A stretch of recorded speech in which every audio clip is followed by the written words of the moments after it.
여러분, 예수님께서 나는 부활이요 생명이다 이렇게 선언하신 말씀의 배경은 바로 나사로의 죽음에 있습니다. 이 나사로는 예수님께서 정말 사랑하는 친구였습니다. 나사로와 마르다와 마리아, 이 형제들이 같이 함께 예수님하고 아주 절친한 그런 사이였습니다. 예수님께서 예루살렘에 가실 때면 꼭 이 집에 들려서 함께 지내시고 또 섬김을 받으시기도 하셨어요. 그런데 어느 날 이 나사로가 병들어 죽게 됩니다. 정말 이 집안으로서는 충격이죠. 마르다와 마리아에게 있어서는 젊은 오라비가 정말 죽었다라고 하는 것은 그들에게는 너무나 슬픈 일이었습니다. 우리 예수님께서도 이 소식을 들으시고 또 마음에 슬픔을 가지셨다고 말씀하고 있어요. 요한복음 11장 35절에 보면 예수께서 눈물을 흘리시더라. 예수님이 이제 이 베다니에 찾아가셨습니다. 그때 마르다가 예수님을 향해서 마중을 나왔죠. 그러면서 마르다가 이렇게 얘기하는 거예요. 21절 보면은 주께서 여기 계셨다면 내 오라비가 죽지 아니하였겠나이다. 그러니까 이 마르다의 마음 가운데는 약간 원망 섞인 그 생각이 있는 거죠. 아니, 예수님이 좀 일찍 오셨다면 병든 자들 얼마든지 고쳐주시는 능력의 주님이신데 우리 오라비도 살 수 있었을 텐데 왜 이제 오셨어요?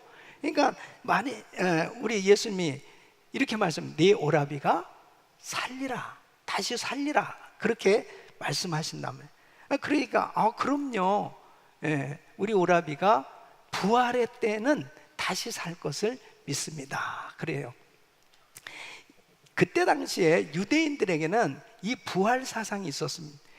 사두개파와 이 바리새파가 있는데, 사두개파는 부활을 안 믿어요. 근데 이 바리새파는 부활을 믿습니다. 일반적으로 이 유대인들은 장례식에 갔을 때 이러한 인사를 했다고 그래요.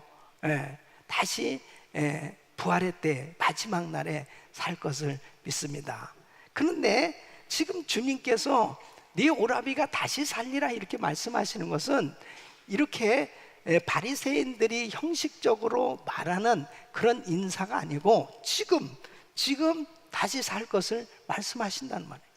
그러면서 우리 주님께서 정말 이 나사로가 죽어서 시체에서 냄새가 날 정도로 이렇게 죽어있는 나사로를 살려주신단 말이에요. 그 나사로가 다시 살아났을 때 이것은 엄청난 충격이었던 거죠. 그 마을에 모였던 사람들, 그리고 문상객들, 조문객들, 이런 사람들이 다 보는 앞에서 이 나사로가 살아나오는 이런 기적이 일어난 거예요. 그러니까 요한복음 11장 45절 보면 마리아에게 와서 예수의 하신 일을 본 많은 유대인이 저를 믿었으나 그랬습니다. 그러니까 많은 유대인들이 이 사건을 보고 우와, 이분이 도대체 누구냐 이거죠. 아니, 어떻게 죽은 자가 시체에서 냄새가 나는 저 죽은 자가 이렇게 살아서 나오냐 이거예요. 더군다나 죽은 지 나흘이나 지났어요. 근데 어떻게 살아서 나올 수가 있냐는 거죠. 이건 엄청난 충격적인 사건이었던 거죠. 예수님께서는 내가 생명이요 부활이다, 그것을 증거하신 줄로 믿습니다. 여러분, 부활신앙을 갖게 되면요 놀라운 변화가 일어나기 시작하는 거예요.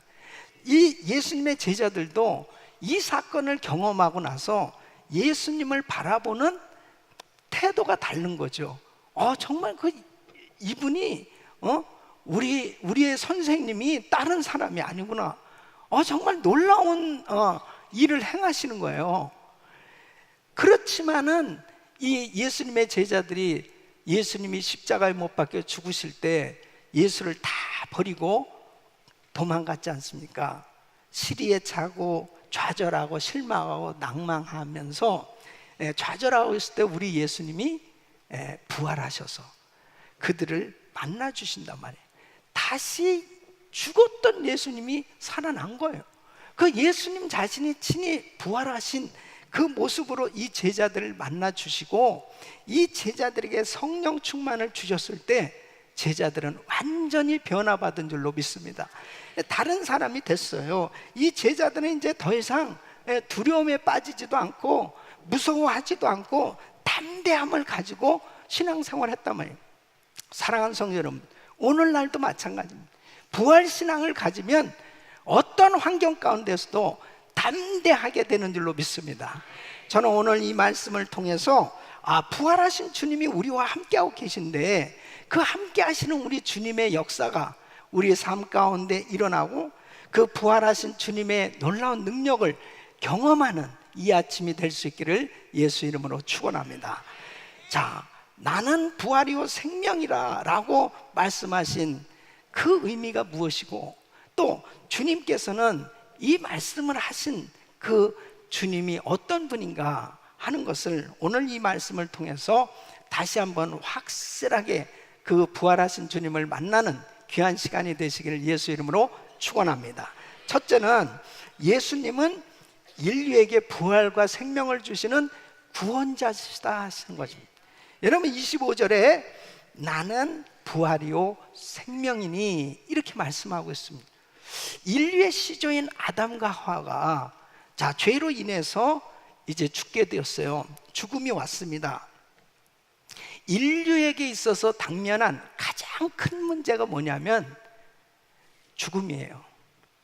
여러분 병 문제도 아닙니다. 어떤 사업의 문제도 아니에요. 우리에게 있어서 인간에게 있어서 가장 큰 문제는 죽음의 문제예요.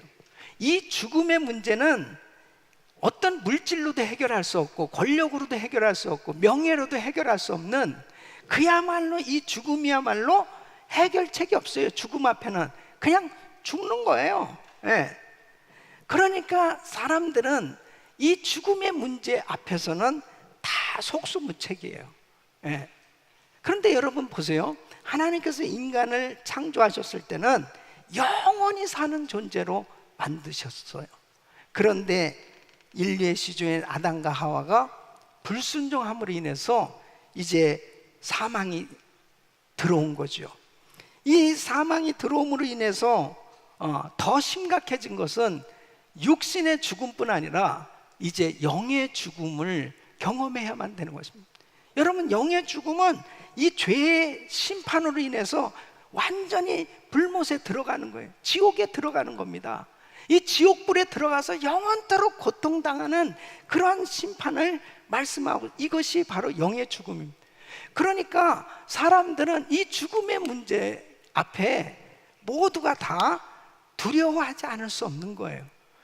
그때 하나님께서는 인생을 사랑하셔서 인류를 구원하시기로 작정하시고 메시아 그리스도를 보내주시겠다 그렇게 말씀하시고 그 메시아 그리스도가 이 땅에 오시면 죄와 사망에서 건져주시고 인류를 구원해 주시는 이 놀라운 은혜를 베풀어 주신 줄로 믿습니다. 그분이 바로 예수 그리스도시란 말이에요. 그러니까 오늘 예수님께서 마르다 앞에서 나는 부활이요 생명이다 이렇게 선언하신 것은 내가 바로 성경에 약속된 메시아다 이 말씀이에요. 여러분 예수님께서 이렇게 말씀하신 요한복음 3장 16절 보면 우리 한번 같이 읽어보겠습니다. 시작.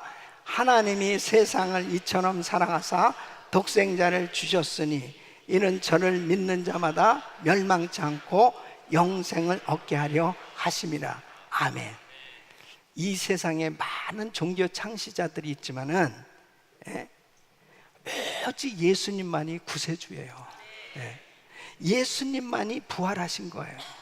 그렇기 때문에 예수님은 부활하셔서 실제로 증명을 보이신 겁니다. 예수님이 십자가에서 죽으시고 부활하신 것은 바로 예수님이 생명이요 부활이라는 사실을 증거해 주신 거예요. 그 부활하신 예수님께서 많은 제자들 한 번에는 500명이 모인 가운데 보여주셨고요. 많은 사람들이 예수님의 부활하신 그 놀라운 주님을 만나게 되는 걸 볼 수 있습니다. 한때 그 석가모니의 뼈가 발견됐다고 그래가지고 그 인도를 위해서는 이 불교 국가에서 소동이 일어난 적이 있습니다. 그래서 인도에서 이제 그 석가모니의 그 뼈를 잘 이렇게 진열한 관을 가지고 수백만의 인파가 이제 경의를 표하면서 행진을 했던, 그때에 인도에서 선교하시는 그 선교사님이 그 광경을 보고 주변의 동료 선교사님한테 이렇게 이야기했다면, 만일에 예수의 뼈가 하나라도 발견되었더라면, 발견할 수 있었다면은 기독교는 산산조각이 났을 것이다. 기독교는 그들처럼 죽은 자를 믿는 종교가 아니고 산 자를 믿는 종교요. 죽을 수밖에 없는 사람들, 인간들을 믿는 종교가 아니고 영원히 살아계신 하나님을 믿는 종교다. 여러분 믿습니까? 바로 우리가 믿는 예수님은 부활하신 예수님, 살아계신 하나님이신 줄로 믿습니다. 터키에서 선교하던 선교사님이 거의 무슬림 지역이잖아요. 그러니까 그 사람들에게 예수님의 부활을 이제 설명하면서 이런 예를 들었답니다. 여행을 가는데 어떤 목적지를 가야 되는데 가다 보니까 두 갈래 길이 나왔다는 거죠. 근데 확신이 없는 거예요. 이 사람이 일리 가야 되나 절리 가야 되나. 그럴 때 길을 물어봐야 되는데 두 사람이 있다는 거예요. 한 사람은 살아있는 사람, 한 사람은 죽은 사람. 자, 그랬을 때 누구한테 물어보겠냐고. 그거야 살아있는 사람한테 물어보죠. 그렇죠. 우리가 믿는 예수님은 살아계신 하나님이시죠. 근데 당신들이 믿는 모하메드는 죽은 사람이지 않냐 이거예요. 근데 왜 죽은 사람한테 자꾸 찾아가서 예배를 하냐 이거예요. 하나님, 바로 예수 그리스도만이 진정한 구원자요 하나님이신 줄로 믿습니다. 그분은 부활이요 생명이시란 말이에요. 두 번째는 예수님이 재림하실 때 예수님을 믿는 성도들도 부활에 동참하게 된다는 것입니다. 자, 25절 보면 나를 믿는 자는 죽어도 살겠고 그랬습니다. 예수님이 부활하심으로 예수님께서 친히 그리스도시요 메시아라는 사실이 증거됐어요. 자, 그렇다면 우리는 어떻게 부활과 생명을 경험하는 삶이 될 수 있을까 하는 거예요. 어떻게 경험할 수 있어요? 예수님이 부활이요 생명이라는 사실을 우리가 어떻게 경험할 수 있습니까? 예수를 믿을 때 부활이요 생명을 경험하게 되는 줄로 믿습니다. 그러니까 예수님이 부활하셨다라고 하는 이 사실은 바로 내가 믿을 때 그 부활이요 생명이신 그 주님의 능력과 은혜가 내게 임하는 거예요. 그러니까 고린도 교회 성도들 가운데서도 예수님은 부활하셨다는 것을 믿는데 내가 부활할 것에 대해서는 잘 믿지 않아지는 사람들이 많단 말이에요. 그러니까 고린도전서 15장 12절에 보면 사도 바울이 이렇게 말씀하시는 거예요. 그리스도께서 죽은 자 가운데서 다시 살아나셨다 전파되었거늘 너희 중에서 어떤 이들은 어찌하여 죽은 자 가운데서 부활이 없다 하느냐. 아니, 예수님 부활하셨는데 그 만일 죽은 자의 부활이 없다면 예수님도 부활하실 이유가 없다는 거죠. 여러분, 고린도전서 15장 20절 보면 그러나 이제 그리스도께서 죽은 자 가운데서 다시 살아 잠자는 자들의 첫 열매가 되셨도다. 바로 첫 열매가 되셨다는 이 말씀은 뭐냐면요, 예수 그리스도의 부활로 인해서 예수 믿는 사람들에게 부활의 역사가 시작됐다는 것입니다. 그러므로 예수 믿는 우리도 예수님처럼 부활하게 될 줄로 믿습니다. 언제 부활할 수 있겠습니까? 예수님 재림하실 때 부활할 것을 말씀하고 있어요. 그래서 데살로니가전서 4장 16절로 18절까지 보면 우리 한번 같이 읽어보십시오. 시작. 주께서 호령과 천사장의 소리와 하나님의 나팔로 친히 하늘로 쫓아 강림하시리니 그리스도 안에서 죽은 자들이 먼저 일어나고 그 후에 우리 살아남은 자도 저희와 함께 구름 속으로 끌어올려 공중에서 주를 영접하게 하시리니 그리하여 우리가 항상 주와 함께 있으리라. 그러므로 이 여러 말로 서로 위로하라. 아멘. 그러니까 예수님께서 재림하실 때에 죽은 자들이 부활하게 됩니다. 그리고 만일 우리가 그때 살아있다 그러면 우리는 들림받게 되는 거예요. 예? 할렐루야. 자, 그러면 어떠한 몸으로 부활할까요? 고린도전서 15장 42절로 43절 보면 죽은 자의 부활도 이와 같이 썩을 것으로 심고 썩지 아니할 것으로 다시 살며 욕된 것으로 심고 영광스러운 것으로 다시 살며 약한 것으로 심고 강한 것으로 다시 살며 육의 몸으로 심고 신령한 몸으로 다시 사나니 육의 몸이 있은즉 또 신령한 몸이 있느니라. 그러니까 썩지 아니할 몸으로 부활하고 여러분 영광스러운 몸으로 다시 살고 강한 몸으로 신령한 몸으로 부활하게 되는 줄로 믿습니다.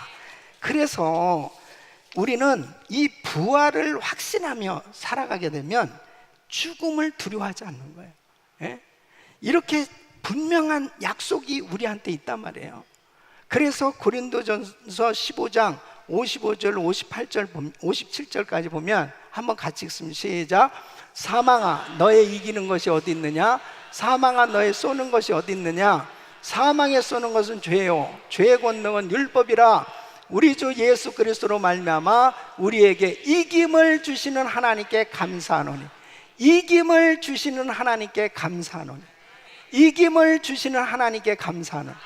그러니까 부활이요 생명이신 우리 주님 그 부활을 나도 확실하게 경험하며 이 확신을 가지고 살아가면 두려움이 사라지는 줄로 믿습니다. 죽음에 대한 두려움을 극복할 수 있어요. 이 아프리카 우간다의 이디 아민 대통령에 대해서 여러분들이 들어보셨을 거예요. 진짜 악랄한 많은 사람들을 죽인 참 이 나쁜 지도자죠. 이 사람은 자기를 반대하면 그냥 다 죽이는 거예요. 근데 우간다에서 가장 큰 교회를 담임하고 있는 이 키파 템판디라는 목사님이 있어요. 이분을 죽이려고 그 암살단을 보냈습니다. 그것도 부활주일 아침이에요. 그래서 아침에 이제 이 암살단들이 들이닥친 거예요. 그래가지고 총으로 그 목사님을 머리에다 향하면서 이제 죽이려고 그러는 거죠. 그때 이 목사님이 그분들한테 이렇게 웃으면서 이야기했답니다. 그 어차피 내가 죽는데 마지막으로 한 가지 내가 좀 할 수 있게 해달라고. 그게 뭐냐고. 기도하는 거라고. 기도 좀 한번 할 수 있게 해달라고. 그거 뭐 어차피 죽을 거니까 하라만 해. 그때 이 목사님이요 예수님이 십자가에서 기도하신 것처럼 기도를 했답니다.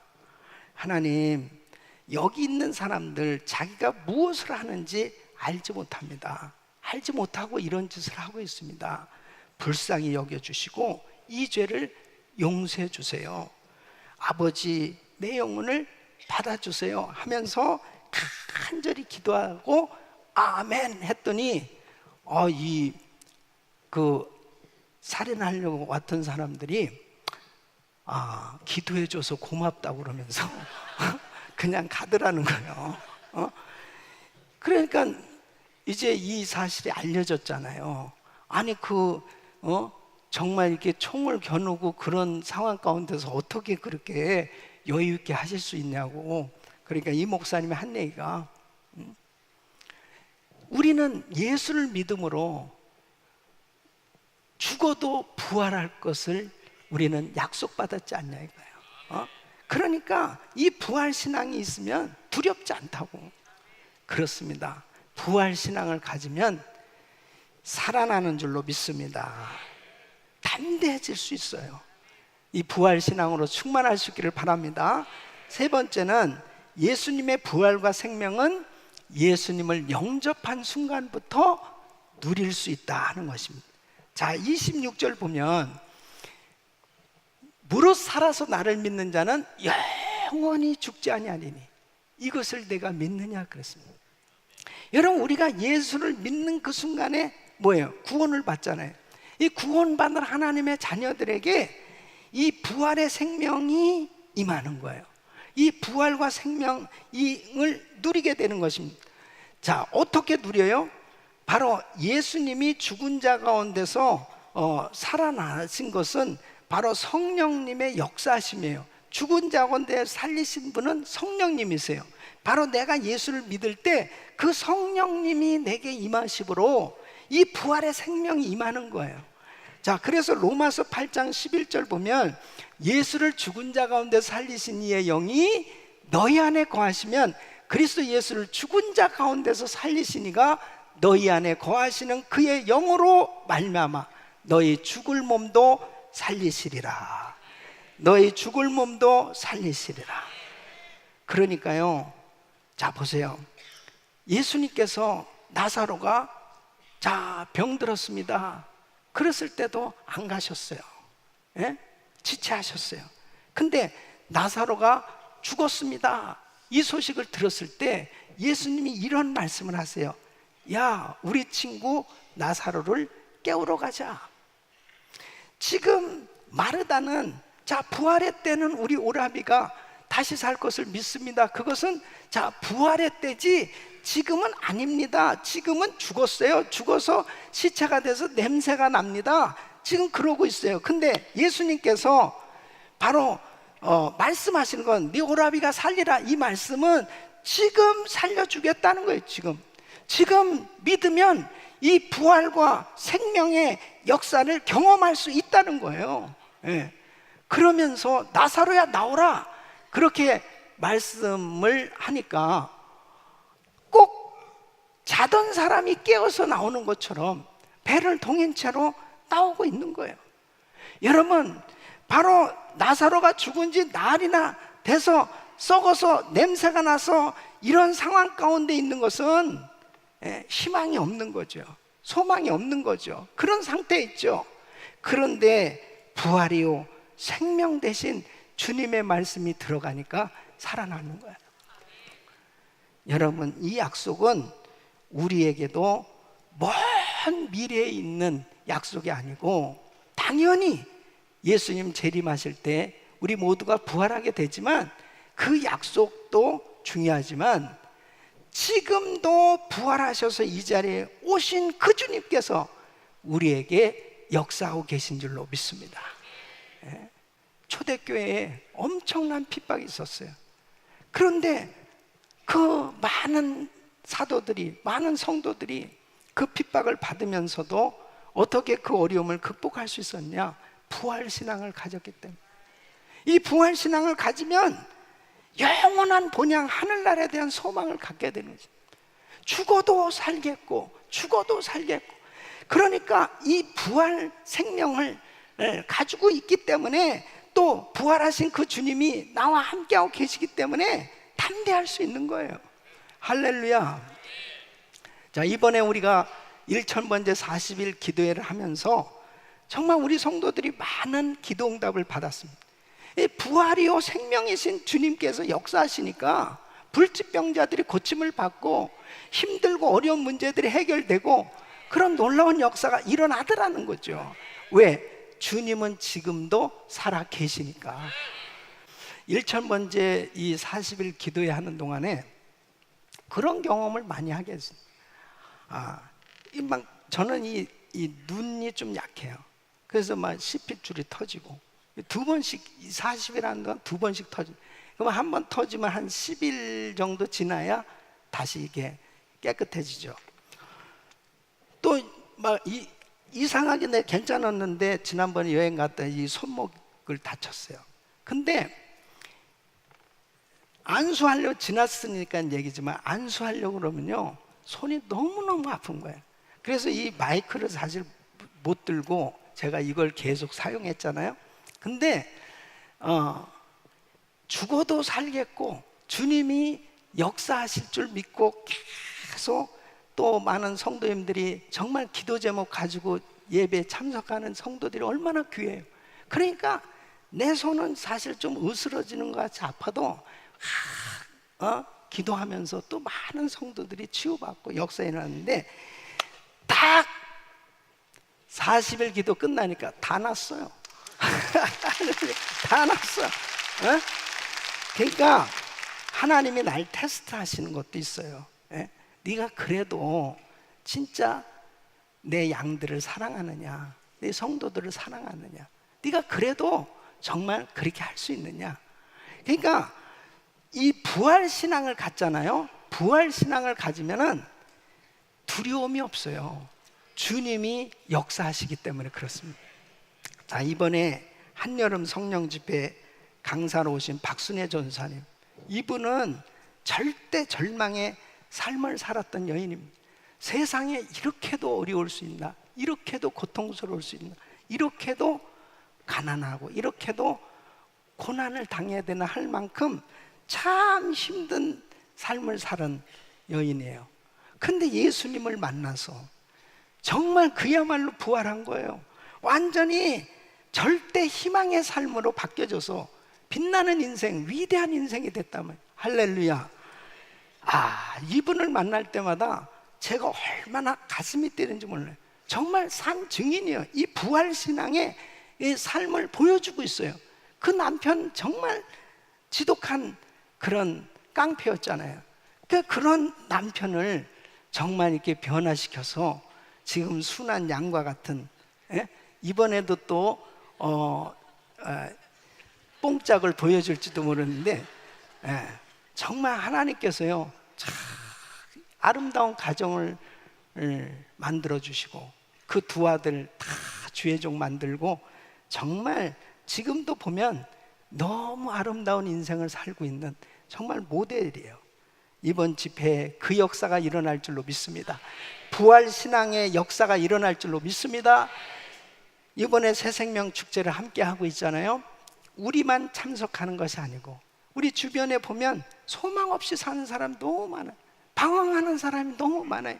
이런 사람들이 이번 집회에 참석해서 그 부활신앙을 경험하고 그 생명을 경험한다면 여러분 평생이 잘 되는 역사가 일어나지 않겠습니까? 축복의 통로로 쓰임받기를 바랍니다. 사랑하는 성도 여러분, 예수님은 나는 부활이요 생명이라고 외치십니다. 바로 내가 예수를 믿으며 부활이요 생명이신 그 주님을 경험했다면 절대로 낙심하고 좌절하고 실망하고 주저앉을 것이 아니고 예수님처럼 일어나야 될 줄로 믿습니다. 바로 그 주님과 함께 오늘도 승리하는 삶이 되시기를 예수 이름으로 축원합니다.